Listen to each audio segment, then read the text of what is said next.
There are moments in life when words simply fail, when you want to speak, but your heart is too heavy, your voice too weak, and your thoughts too scattered to form a single sentence.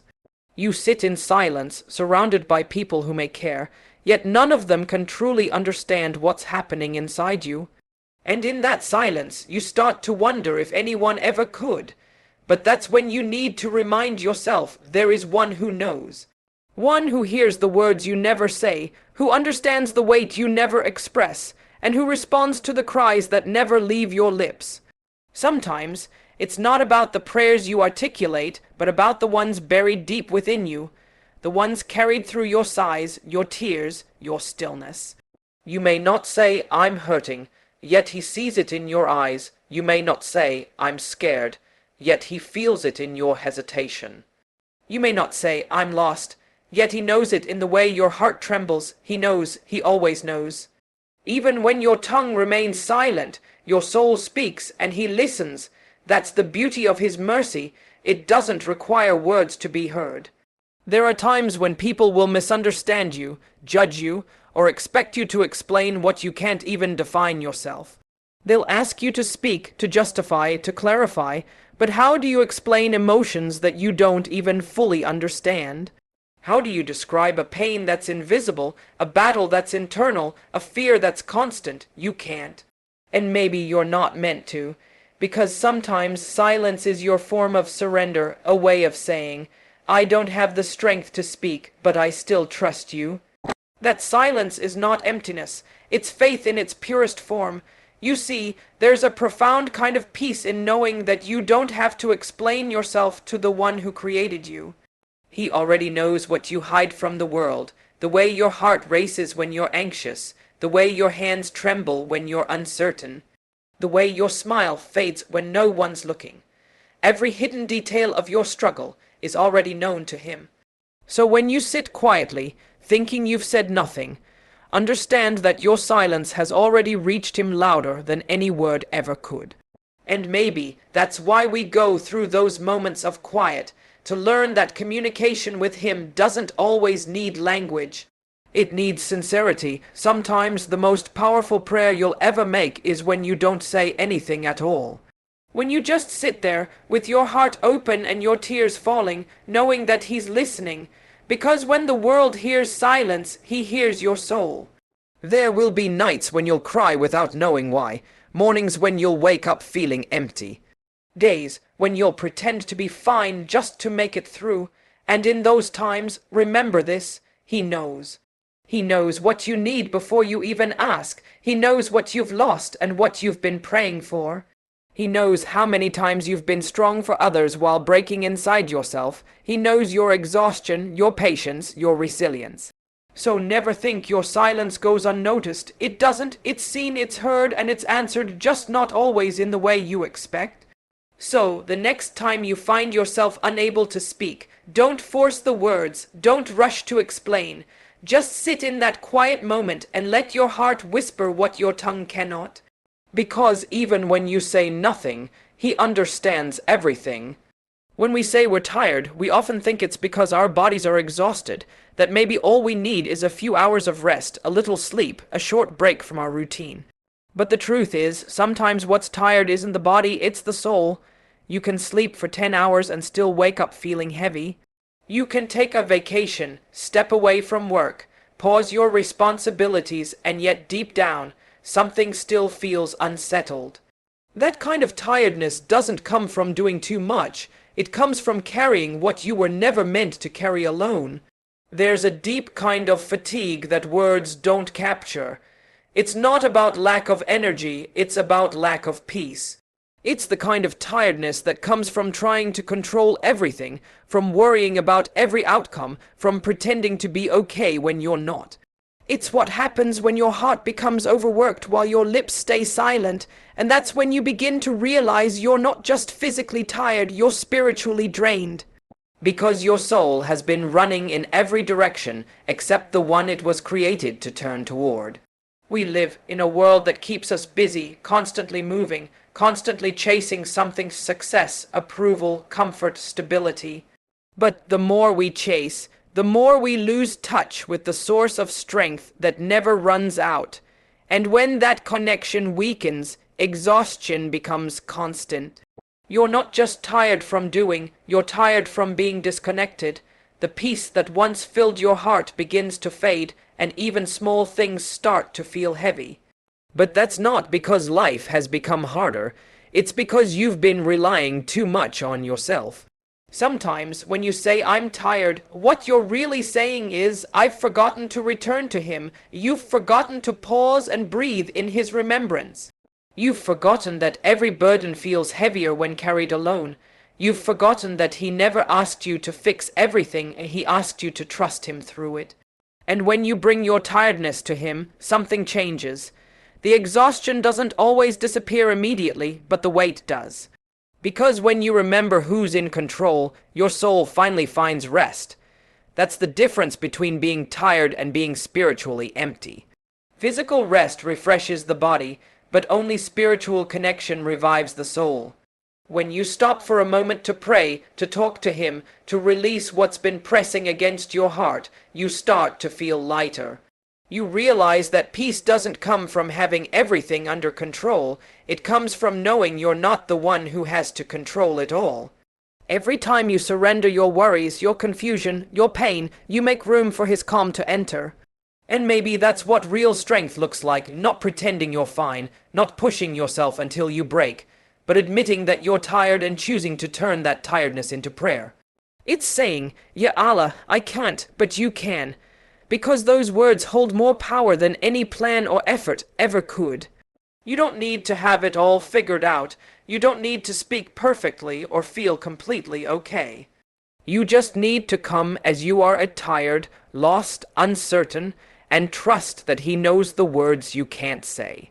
The most beautiful thing about faith is that it allows you to rest without giving up. It reminds you that even in your lowest moments, he hasn't left you. Even when you can't express what's breaking you, he's already aware of it, and that quiet assurance is what revives the soul. So the next time you say you're tired, pause and ask yourself, are you physically exhausted, or have you simply forgotten to reconnect with the one who gives rest to the heart? Because when you turn back to him, even your weariness becomes worship. You say you're tired, but sometimes it's not tiredness, it's a lack of discipline. We confuse the two so often. We call it fatigue, but in truth, it's hesitation, it's inconsistency, it's comfort disguised as exhaustion. There's a fine line between being genuinely tired and being unmotivated. The body may feel weak, yes, but the mind, the heart, the will, they've simply stopped showing up. You see, when you lose discipline, everything feels heavier, tasks feel impossible, faith feels distant. Dreams feel unreachable, and that's not because you can't do it. It's because you've forgotten how to keep showing up when it's no longer easy. Discipline is what bridges the gap between intention and reality. Everyone wants to achieve, to grow, to feel fulfilled. But not everyone is willing to stay consistent when excitement fades. You start with energy, with hope, with purpose. But the moment it becomes uncomfortable, the mind starts whispering, "I'm tired." It's not that your body can't continue, it's that your discipline has fallen silent. The world has taught us that comfort is a reward, but in truth, discipline is the greater blessing. Because comfort gives you a moment of ease, while discipline gives you a lifetime of growth. When you pray only when it's convenient, you lose the beauty of consistency. When you work only when you feel inspired, you lose the power of perseverance. When you chase your goals only when it's easy, you lose the opportunity to grow beyond your limits. Discipline is not about being strong every day, it's about refusing to quit, even when you feel weak. It's showing up when no one is watching, it's pushing yourself when your excuses sound convincing, it's staying true to what you said you would do, long after the mood you said it in has left you. There will always be moments when you don't feel like trying. You'll tell yourself, "I just need a break," but sometimes that break becomes a habit. You'll say, "I'll do it tomorrow," but tomorrow becomes a comfort zone that never ends. That's when you need to stop and ask yourself, am I really tired, or have I just lost discipline? Because tiredness fades with rest, but lack of discipline grows with neglect. The more you give into it, the harder it becomes to rise again. And if you don't catch it early, it turns into a lifestyle of excuses disguised as self-care. And you believed decide to stop listening to your feelings and start obeying your purpose. Feelings are temporary, they change with the weather, but purpose remains. The person who wins is not the one who never feels tired, but the one who keeps moving despite the tiredness. It's the person who learns that self-control is a form of strength, that consistency is a form of faith, and that discipline is a form of gratitude. Because every time you choose discipline, you're saying, I'm thankful for the ability to do what others take for granted. And yes, discipline hurts sometimes. It asks for sacrifice, it demands patience, but what's the alternative? Regret, and regret hurts far more than discipline ever will. Discipline might make you uncomfortable today, but regret will haunt you tomorrow. The question isn't whether you can handle the pain of discipline, it's whether you can handle the pain of knowing you didn't give your best when you had the chance. So the next time you find yourself saying, I'm tired, pause for a moment, reflect deeply. Are you truly tired, or have you let go of the consistency that once fueled you? Because discipline isn't about never resting, it's about never quitting. And when you learn that, you'll discover that your strength was never gone. It was simply waiting for your discipline to wake it up again. Discipline is not a punishment. It's not a burden placed upon you to make life harder. It's a form of devotion, the quiet act of worship that transforms ordinary effort into extraordinary faith. When you choose discipline, you're not just choosing to stay consistent, you're choosing to honor the purpose that He has written for you. Every moment you fight your laziness, every time you push past your excuses, every time you show up when it would have been easier to quit, that's worship. Because in that moment you are saying, I am not doing this for the world's approval. I am doing this because I know He sees my effort. We often think worship is only in prayer, fasting, or charity. But worship is also in the discipline of your daily life, in how you manage your time, how you keep your promises, how you persevere with sincerity. When you discipline yourself to pray on time, you're training your heart to stay close to Him. When you discipline your tongue not to speak words that hurt, you're purifying your soul. When you discipline your mind to stay focused, to work hard, to remain patient, you're honoring the trust He placed in you. Every act of discipline, when done with the right intention, becomes an act of remembrance, but it's not easy. Because discipline demands you to rise when your comfort wants you to stay asleep. It asks you to keep moving when your emotions tell you to stop. It requires you to believe in unseen results, to stay consistent when the reward isn't immediate. Yet, that is where the beauty lies in doing it anyway, not because it's easy, but because it's right. You see, the world glorifies talent and success, but in the eyes of your Creator, what truly matters is effort.